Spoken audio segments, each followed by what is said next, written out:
Hey, good morning, guys. So my name's Ethan Cador, and today I'm going to be doing my self-leadership presentation on Major Richard Dick Winters. All right, so quick overview. So I'm going to be going over who Major Winters was, the why behind Major Winters, my thesis statement, behavior of Major Winters, mindset of Major Winters, actions of Major Winters, examples of Major Winters' leadership, values and behavior of Major Winters, and the conclusion. And I picked out two quotes here that just kind of exemplified who Major Winters was as a leader. He was an incredible man, and he really kind of stuck to his guns in terms of like what he believed in, and he really exemplified that. And it was made evident just by the personal accounts of all the men he served with. All right. So, who is Major Richard Winters? So, Major Richard Davis Winters, he was born on January 21st, 1918, in New Holland, Pennsylvania. He graduated from Lancaster Boys High School in 1937. And after he graduated, he attended Franklin and Marshall College in Lancaster, Pennsylvania from 1937 to 1941.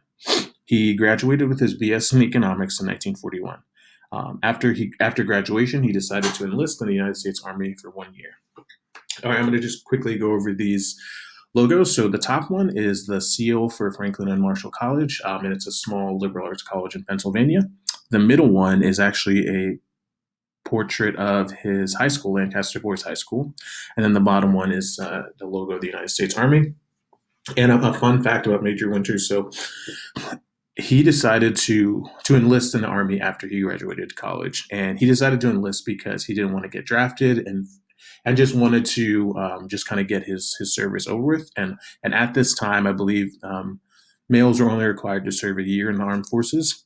But little would he know that after he graduated in 1941, that I think a few months later, Pearl Harbor would end up being attacked by the Japanese, and then that would just kind of catapult the U.S. into World War II.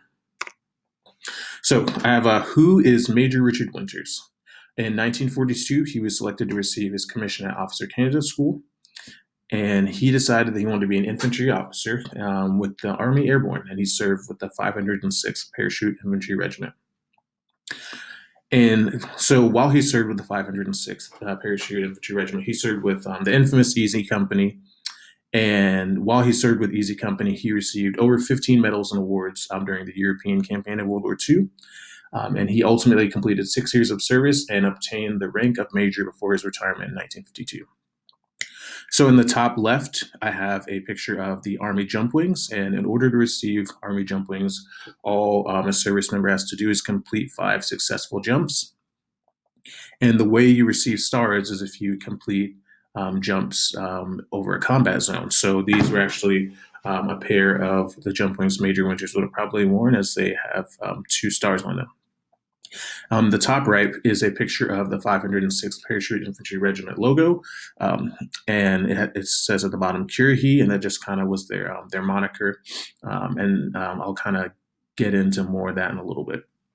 In the bottom left, I have a picture of a gold oak leaf, which is the rank and insignia for a major. So that was the rank that he would have worn. And then the bottom right, I actually have a picture of Currahee, which is the mountain that they would run up every day. So when they would run up this mountain, they would do this thing called the airborne shuffle. It wasn't even really a run, and it really tested the men mentally and physically. So I have the why behind Major Winters. So I decided to choose Major Winters because I believe that he exemplified leadership and self-leadership in the highest capacity possible as a commissioned officer during World War II.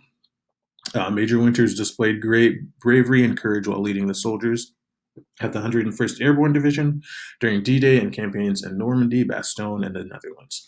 So the two pictures I have right underneath that. So on the bottom left, so actually Major Winters, he was not very well known after he got out of the war in 1952. And I mean after he retired from the Army in 1952. But it wasn't until I want to say 1996 when after he decided to get his memoir published and everything. And then after he did, I believe Tom Hanks and Steven Spielberg kind of read it, and they were just kind of blown away by this man and his leadership. So they actually decided to do a mini series on it, and they called it Band of Brothers.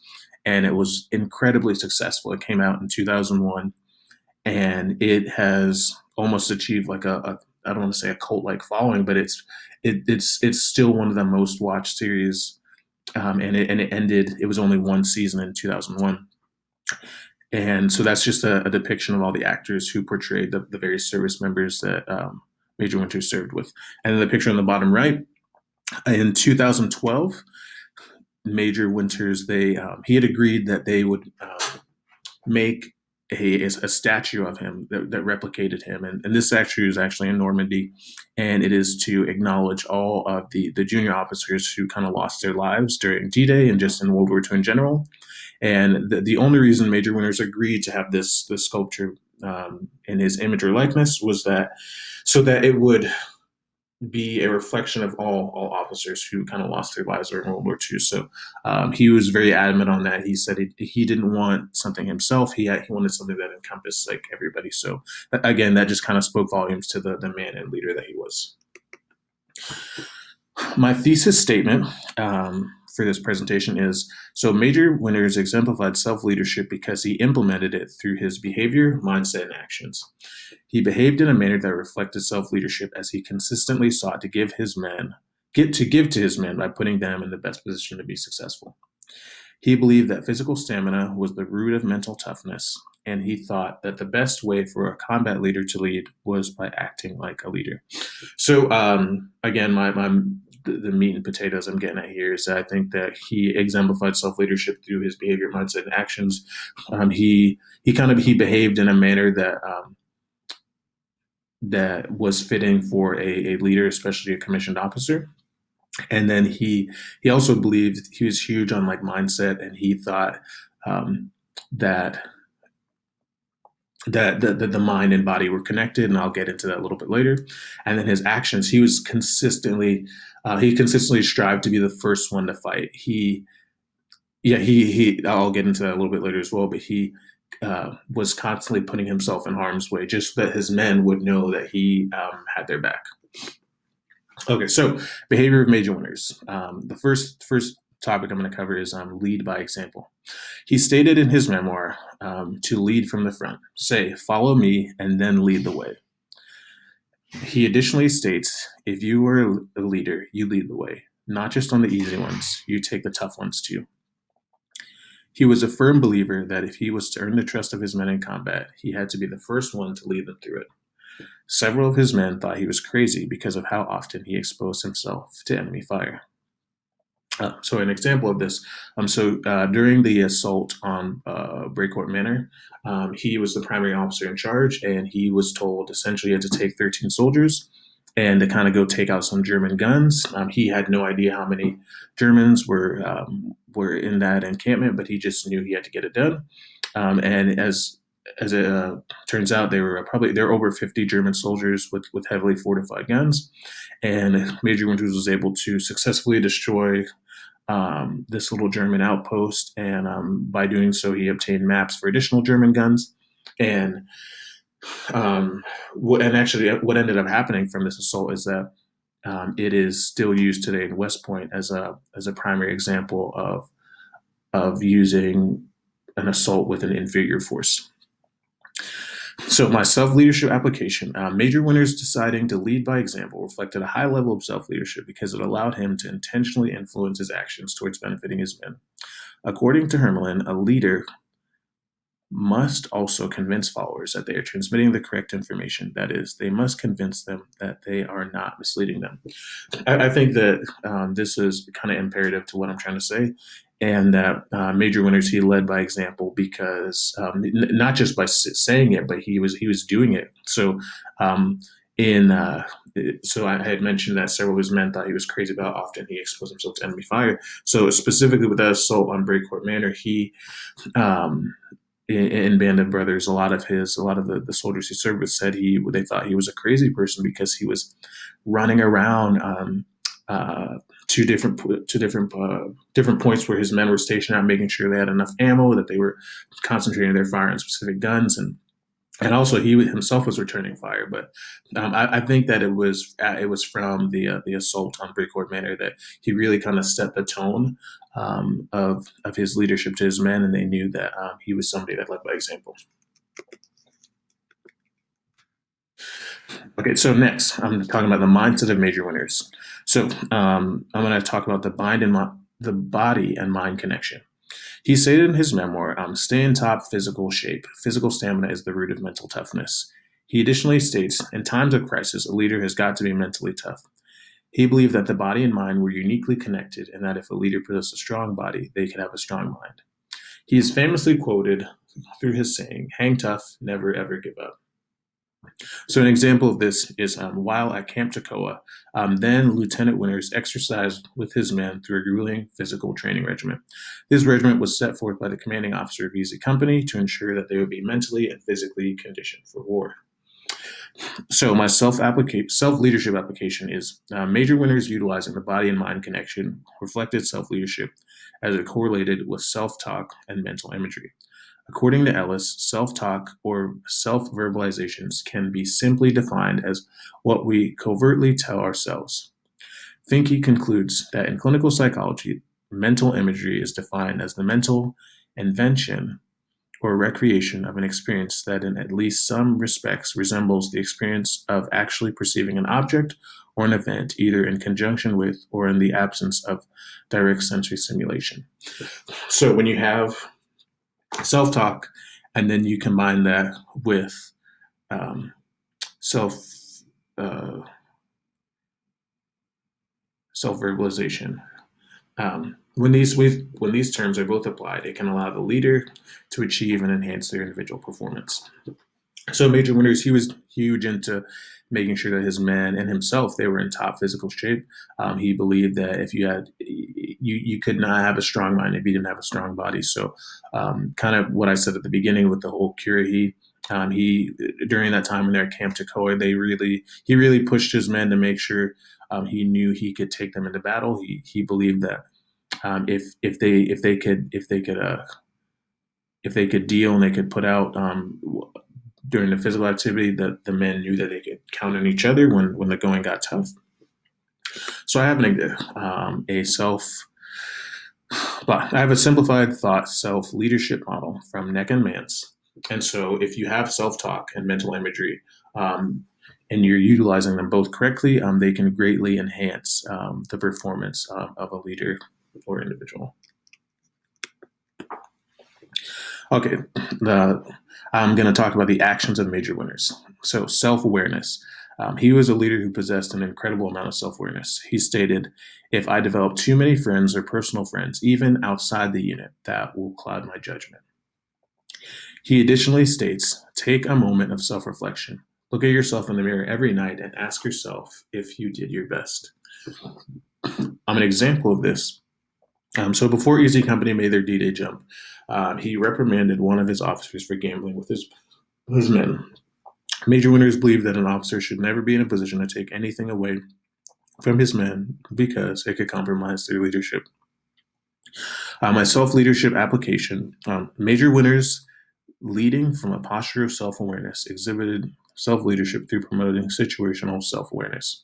According to Sylvia and Duval, situational self-awareness is an automatic process by which we compare our current actions to our internalized standards, making changes where necessary to reduce inconsistency. He knew that as a leader of soldiers, he would have to value the welfare of his men. This meant that he would have to deviate away from distractions and have situational dispersion from his men.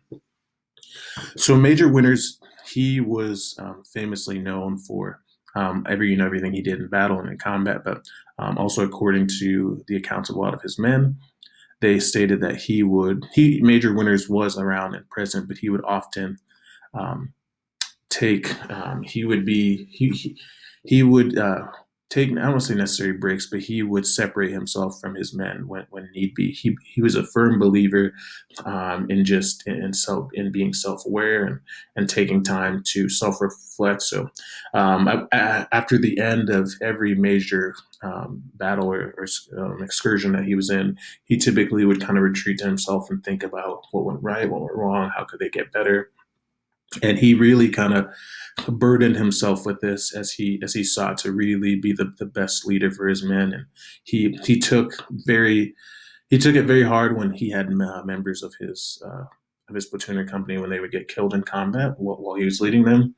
He he really tried his best to make sure the majority of his men got home alive, and he really wanted to make sure that also that when he was leading his men in combat, that they had a leader who was self-aware and knew himself and knew his men as well. So right here, I just have an example, a video example of Major Winter's leadership. So this, in this video, there's some various clips from Band of Brothers where Major Winters it shows his integrity, it shows his leadership skill in battle, and just other stuff like that. So, values and behaviors of Major Winters. His values derive from 6 leadership lessons that assisted him in his leadership over Easy Company. They're lead by example, the body and mind connection, remain humble, self awareness, know your team, and be resourceful. He understood that perfect leadership was not humanly possible, but through these 6 leadership lessons, a leader could effectively take care of their troops. Major Winters was a man of faith as he had Mennonite roots and was a member of the Lutheran Church. Because of his faith, he embodied humility and integrity. His parting words in his memoir states, "I am proud and deeply honored to have served with every one of you. You all deserve long and happy lives in peace. I bid each of you Godspeed and ask the Almighty to shower his blessings on you and your families now and for generations to come." So I think that just from what that little excerpt that I read, so Major Winters, he was not super outspoken about his faith, but he was a man of faith. He his parents were Mennonites, and he grew up in Pennsylvania. And I believe a lot of the Mennonite and Amish culture, as well as the Lutheran Church, had a profound impact on how he led. He believed that a leader should lead with humility and integrity. He, like I had mentioned in a previous slide, he was quick to remain humble. He even after the war, he had done all these incredible things and had led an amazing group of men, and he was still not quick to make a buck off it or to write a book. It wasn't until I believe his family kind of had urged him, "Hey, you should talk about this and make this into a book," that he decided that that maybe if he put his thoughts and what he had learned from serving with his men, that it could have some effect on future leaders. And so, with his 6 leadership lessons, I kind of mentioned a few of them in my earlier slides, but he really believed that through these 6 leadership lessons that any leader could be successful. He really kind of stuck to these principles throughout his time as a commissioned officer, and he really tributes them to his success as a leader, and understood that again, that perfect leadership wasn't possible, but through these leadership lessons, that a leader could still be really effective and take care of his troops. So my conclusion, Major Winters exemplified self-leadership because he lived it through his behavior, mindset, and actions. He demanded the most from himself in combat, held himself personally responsible for the death of his men, and he expected to be the first man to fire his weapon in a combat zone. Major Winters was able to exemplify self-leadership because he remained disciplined and always put the welfare of his men before himself. So what I kind of learned from doing this this PowerPoint on Major Winters is that he was truly a man that exemplified self leadership, because he understood that before like a leader could lead others, they had to really lead themselves and steward themselves well. And he consistently did this through his behavior, his mindset, and his actions. He was a man of high character and high integrity. He